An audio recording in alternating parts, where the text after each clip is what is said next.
Olá, tudo bem? Bem-vindo ao nosso tradicional Café com Ações.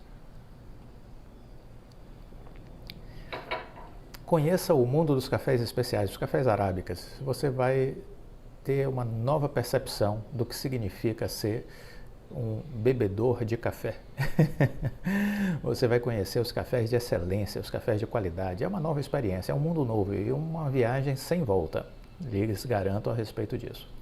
Muito bem, aqui a gente faz um giro de notícias, informações e eu tento mostrar para vocês o que eu faço para pensar as notícias, as informações que me ajudam com relação às minhas estratégias de crescimento profissional e financeiro. Você deve fazer algo parecido para transformar a sua vida. Essa é a dinâmica do Café com Ações. O que é que vamos falar no dia de hoje? O mercado está exageradamente pessimista com o PIB de 2022. Quem afirmou isso foi o gestor da Verde, que aposta em algumas empresas, como o Grupo Mateus, Açaí e Natura. Pedro Salles diz que o preço está muito bom para comprar atualmente, mas não na Bolsa como um todo, obviamente. Enquanto sobe e desce dos preços na Bolsa brasileira exigiu muito sangue frio dos investidores nos últimos meses, o olhar atento de Pedro Salles, gestor de estratégia de ações Brasil, da renomada Verde Assets, com 53 bilhões de reais sob gestão, focava em uma única direção, encontrar papéis que tinham ficado ainda mais atrativos com as correções feitas pelo mercado. A procura não é à toa. Salles diz que entende que os preços atuais parecem interessantes para se ter uma posição relevante em empresas brasileiras. Fazer um parêntese. Diferente de lá fora. Lá fora, a Bolsa Americana performou muito ao longo de todo o ano. Praticamente não corrigiu. Então a Bolsa de lá está cara. A daqui caiu demais. Saímos de 130.600, fomos até 108. Tocamos os 108, subimos. Em duas ocasiões, fechamos acima dos 110 mil pontos. E esses 110 mil pontos é como se tivessem criado aí uma zona de suporte, né? Fazendo inclusive uma figura técnica para quem gosta de olhar os gráficos, né? Onde estaria aí um fundo duplo, que é um sinal de reversão. Então a ideia é que a partir agora dos 110 a gente inicie uma trajetória de recuperação. Qual o primeiro alvo? 120 mil pontos. Esse é o primeiro alvo, o primeiro norte. Pode parar aí? Não. Pode bater aí nos 120, dar uma recuada, né? E aí, depois dessa recuada, voltar a subir para testar novamente os 120 e acredito que vai passar esses 120 e buscar os 126 mil pontos até o fim deste ano, né? Essa é uma ideia que a gente tem olhando para onde caminha a Bolsa brasileira. Nesta queda, caiu demais, o dólar subiu, né? O que é que acontece? Estrangeiros estão vindo. Né? Já falamos em duas ocasiões de crescimento de investimentos de estrangeiros, porque lá a Bolsa subiu, sobretudo nos Estados Unidos, aqui a Bolsa caiu, o dólar subiu, então a Bolsa em dólar ainda está mais repleta de oportunidades. Rally de fim de ano também, uma característica de todos os anos, geralmente. Sempre vai acontecer? Não, não é uma certeza. Acontece muitas vezes? Sim, acontece muitas vezes. Então, espero agora esse rally de fim de ano, que vai nos jogar lá nos 126 mil pontos. Aí, pode até ser que no início de janeiro a gente consiga romper a máxima histórica de 130 mil pontos. Pode até ser. Essa possibilidade existe? Existe. Acredito nela? Sim. Moderadamente acredito que a gente possa, no início de janeiro, romper a máxima histórica de 130 mil pontos. O que vai acontecer depois disso? Depois disso, deveremos enfrentar uma correção a partir da primeira quinzena de janeiro, acentuada, porque a agenda do ano que vem está contaminada pela volatilidade das eleições presidenciais. Então, quem estiver posicionado em bolsa deve aproveitar, caso se confirme esse movimento de alta, né, que é o que a gente espera, e aí sim fazer um ajuste na carteira, reduzindo um pouco a sua exposição naquelas ações que subiram muito, você reduz um pouco sua exposição, dá uma reduzida 30%, 40%, é o que eu costumo fazer, geralmente nessa faixa de 40%. E aí eu crio uma reserva de oportunidade. Esse dinheiro fica com liquidez. Para quê? Para esperar a queda, porque ela virá. E aí quando houver essa queda, quando eu começar a enxergar já um sinal de reversão da queda, de esgotamento da correção, aí eu volto a entrar naquelas empresas que eu já estudei, naquelas empresas que eu já selecionei. Por isso é importante você ter sempre vamos dizer assim, uma quantidade de ações que você já tem na sua carteira e outras que você tem no seu radar, porque aí você vai escolher entre estas, né? Então, tenha sempre na sua lista, na sua mão, enquanto carteira de ações, entre 5 e 7 ações, e como uma reserva técnica, né? Estude e tenha no seu radar outras 5 empresas, pelo menos, e aí, nesse momento, você já tem aí uma boa quantidade de empresas sob observação, sob estudo, né?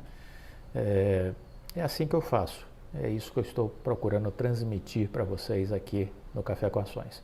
Então, voltando à matéria, ele diz que o verde tem aproveitado esse contexto de queda expressiva e indo às compras.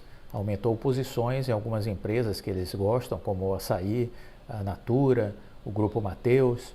Eles não gostam de fazer projeções com relação a preço-alvo, mas entendem que sim, estamos com um bom ponto de entrada e que é promessa, né, um provável rally de fim de ano. Olha ele aí falando do rally de fim de ano, que é tradicional no mercado. Estamos dizendo isso desde o início do ano, né? Quem acompanha o Viver de Renda entende essa dinâmica do que nós estamos vendo ele falar aqui, porque nós já falamos isso desde o início do ano, né? Então, ele vem falando aqui sobre isso. Ao ser questionado sobre o crescimento econômico do ano que vem, ele disse: olha, o mercado está exageradamente pessimista. O Banco Central não vai manter um nível de juros muito alto por muito tempo, a ponto de gerar uma deterioração no crescimento econômico. Então está aí uma matéria que julgo relevante para a gente estar antenado, né? Outra matéria para repercutir aqui com vocês. Saiu na Exame: tempestades de areia avançam em 5 estados e são alerta sobre o clima. Muitas vezes eu vejo gente ainda desacreditando, né, nos efeitos climáticos, mas chega a ser aquela coisa assim meio ridícula, né? Porque diariamente a natureza nos mostra que está cobrando um preço pelas coisas que estão acontecendo. Então, isso é uma miopia, ao meu ver. A pessoa não consegue enxergar a realidade. E aí essa miopia compromete seu senso crítico, seu senso de tomada de decisão, né? Então, tenha muito cuidado com isso, porque essa cegueira prejudica sua percepção em relação à realidade e isso pode comprometer também a sua realidade financeira. Então, muito cuidado, muito cuidado. Então, a matéria diz: com proporções distintas, tempestades de terra e poeira estão sendo registradas este ano em São Paulo, Minas Gerais, Mato Grosso do Sul e Maranhão. E isso contém exemplos, né, do que se fala em relação aos extremos climáticos. São situações que não eram vistas no Brasil antigamente. Então, são coisas novas que estão acontecendo. Estudos realizados apontam que esses episódios estão se tornando cada vez mais frequentes, cada vez mais evidentes, e que o momento para mudar é agora. Essas tempestades, elas são registradas em período de seca, de forma pontual. Alguns casos este ano chamou muito a atenção, como o caso de Franca e de Ribeirão Preto, no interior de São Paulo, por conta da força e pela frequência. O professor de Departamento de Biologia da USP de Ribeirão Preto, Marcelo Pereira, explica que os registros do fenômeno estão relacionados tanto a fatores locais quanto de âmbito mais amplo. Ele entende que há sim uma influência com relação à devastação recorde na Amazônia. Isso influencia na regulação do regime de chuvas em outras partes do país, como no caso da região sudeste. A umidade é transportada pelos ventos em direção ao Oceano Pacífico, mas como tem a Cordilheira dos Andes no meio do caminho, acaba sendo rebatida para o sul e sudeste, e são essas massas de ar que regulam as nossas chuvas. Não podemos esquecer que são fenômenos que ocorrem distantes, mas que estão muito ligados. Se a floresta amazônica continua sofrendo, vai ficar cada vez mais irregular o cenário de chuvas e a tendência é ficar cada vez mais seco. Deixar a Amazônia ter problemas de desmatamento é assinar um atestado de óbito para a gente. Por outro lado, há também as questões locais. Um exemplo que o professor cita são as queimadas registradas em regiões atingidas pelo fenômeno, que deixam fuligem e vegetação destruída, cujas partículas entraram em suspensão com a força dos ventos, espalhando um material que é prejudicial à saúde. Precisa haver uma preparação para combater de forma eficiente esse problema, senão as áreas vão ficar cada vez mais desprotegidas.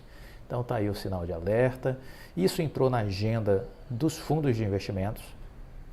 Os fundos de investimentos internacionais só estão investindo em países que estão tomando providências para enfrentar estes problemas ambientais, estes problemas climáticos. E isso vai exigir que o Brasil se adapte a essa nova realidade. Fundamental, se quiser ser via de fluxo do capital internacional. Certo? É isso.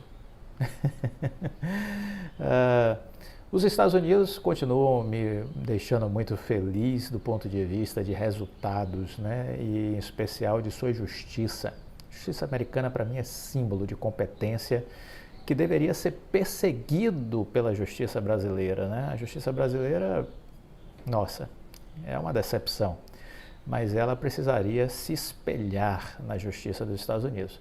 Um milionário que revelou ter assassinado uma amiga. Ele reconheceu isso na televisão, pegou prisão perpétua. Pegou prisão perpétua. O empresário Robert Durst, ele foi condenado em Nova York. Ele tem 78 anos. No Brasil, jamais iria para a cadeia. Jamais, por causa da idade. 78 anos. No Brasil, começa aí. Ele jamais iria para a cadeia por causa da idade. Ele foi condenado à prisão perpétua. Perpétua. Aqui no Brasil, por causa do trânsito em julgado, ele passaria provavelmente 10 anos recorrendo da condenação, no mínimo, porque tem dinheiro, não é? Usaria todo o efeito protelatório que a justiça brasileira permite que aconteça. Permite que aconteça. Porque há um pacto para evitar que pessoas poderosas e influentes adormeçam atrás das grades. Há um pacto. Só não enxerga isso quem é cego. Só não entende isso quem é ignorante. Ponto. Não há o que discutir. Não há o que discutir. É entender ou entender. O magnata do setor imobiliário, Robert Durst, 78 anos, foi condenado à prisão perpétua na quinta-feira passada. Ele já tinha sido considerado culpado no dia 17 de setembro pelo assassinato de sua melhor amiga em 2000. Imagine, a melhor amiga.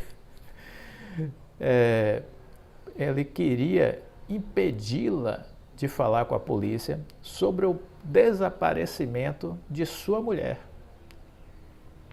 O juiz do Tribunal Superior do Condado de Los Angeles, Mark William, leu a sentença no início da noite deste dia, 17, desse dia, aliás, o dia 14 de outubro, né?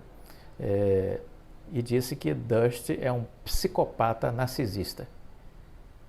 Sua sentença por assassinato em primeiro grau exclui qualquer possibilidade de liberdade condicional. Qualquer possibilidade de liberdade condicional. E ele agora vai morrer na prisão, Porque nos Estados Unidos é assim que a banda toca. Vai morrer na prisão. Aí aqui os advogados brasileiros ficam em pânico quando ouvem um negócio desse, né? Às vezes alguns entram aqui e me criticam. Como você está defendendo isso? Defendendo, sendo contra o trânsito em julgado. Isso é um benefício constitucional. Besteira. Isso é um benefício da picaretagem, da bandidagem. Esse é o benefício da picaretagem, da bandidagem. Então, não posso concordar com isso, né? Muda-se, deveria já ter mudado. Foi o que se conseguiu. Algum tempo atrás, o Supremo autorizou a prisão em segunda instância. Lamentavelmente, derrubaram. Por quê? Porque querem que a picaretagem continue, que a bandidagem continue solta. Por isso, né? Estados Unidos é assim? Não, não é. Se lá não é assim, eu gostaria que o Brasil fosse assim. Como os Estados Unidos é. E não concordo em sermos do jeito que somos. Essa patifaria. O condenado se sentou em uma cadeira de rodas na sala do tribunal enquanto a sentença era proferida. A certa altura, seus dois representantes pareceram olhar para ele com preocupação. A defesa apresentou uma moção para um novo julgamento, dizendo que havia provas insuficientes. Ele já havia sido, já tinha sido objeto de um documentário da HBO, falando sobre os crimes que ele praticou, né? E o júri declarou ele culpado após deliberar brevemente. Então, é isso. Estados Unidos realmente é um país maravilhoso, onde não importa a idade, não importa o quanto de dinheiro você tem, e não existe um sistema protelatório. Você vai para a cadeia e, a depender do que você tenha cometido, você morre lá dentro. Acabou. Viva os Estados Unidos. Gostou do vídeo? Deixa o like, compartilhe com os amigos. Fique com Deus e até a próxima. Tchau.